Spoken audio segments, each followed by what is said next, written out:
In the winter of 2018, a young man returned to his hometown late at night after a long train ride from Kolkata.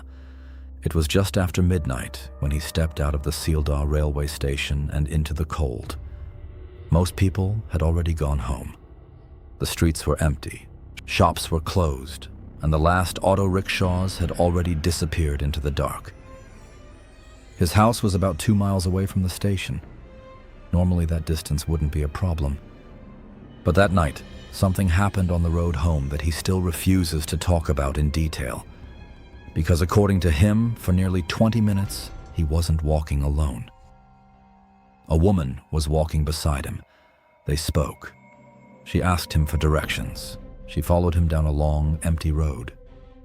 And then, without making a sound, she disappeared.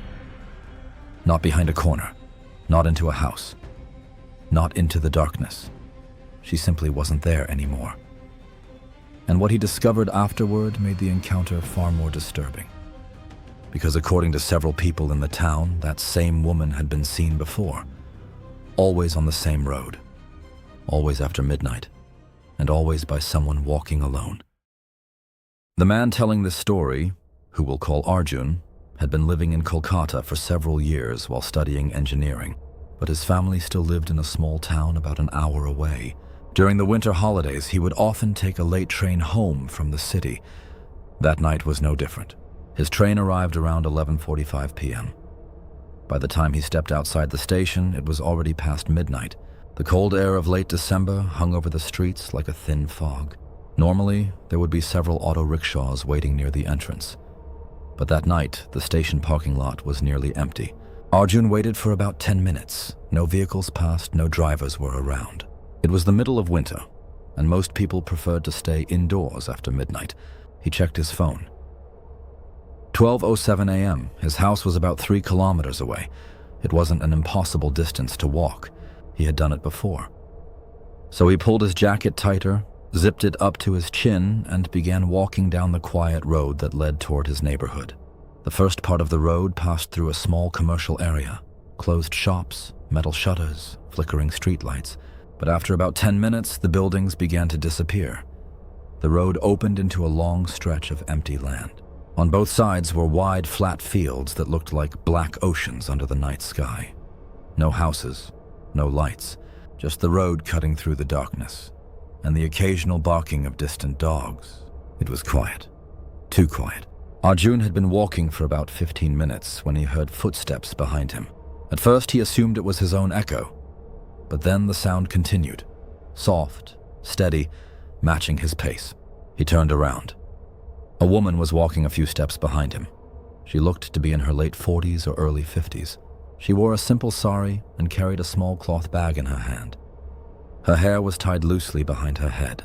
For a moment, Arjun was surprised, because there were no houses nearby, and he hadn't seen anyone else on the road before that. But the woman looked completely normal, just another person walking home. She gave him a small nod when their eyes met. Then she spoke. "Excuse me," she said. "Is the road to Shantinagar this way?" Her voice was calm, almost casual. Arjun pointed down the road. "Yes," he said. "I'm going that way too. You'll pass it after a while." The woman smiled slightly. Then she began walking beside him. For the next several minutes, the two of them walked in silence. Their footsteps echoed softly on the empty road. Arjun noticed something strange about the woman. She didn't seem cold. Even though the night air was sharp and biting, she walked calmly without wrapping her shawl tighter. She also walked very smoothly, almost too smoothly. Her footsteps made very little sound. But Arjun didn't think much of it. People often walked home late in smaller towns, and sometimes they shared the road. After a few minutes, the woman spoke again. "You're coming from the train station?" she asked. "Yes," Arjun replied. "You study in the city?" He nodded. "How did you know?" She smiled again. "Most young men walking home this late come from the trains." There was something about the way she said it, almost like she had said those words many times before. The road stretched ahead of them like a dark ribbon. The fields on both sides seemed endless. Arjun glanced at his phone again. 12:23 a.m. They had been walking together for nearly 10 minutes.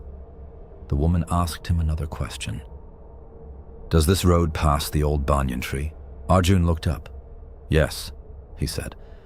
"It's about 5 minutes ahead." The banyan tree was one of the only landmarks along that road, a massive tree that stood alone between the fields. Its branches spread wide like a giant shadow. Locals often used it as a meeting point or reference. "That's where I need to turn," the woman said. A few minutes later, the outline of the tree appeared in the distance. Its enormous branches stretched across the road like black arms. The streetlight near it flickered faintly. Arjun slowed his pace.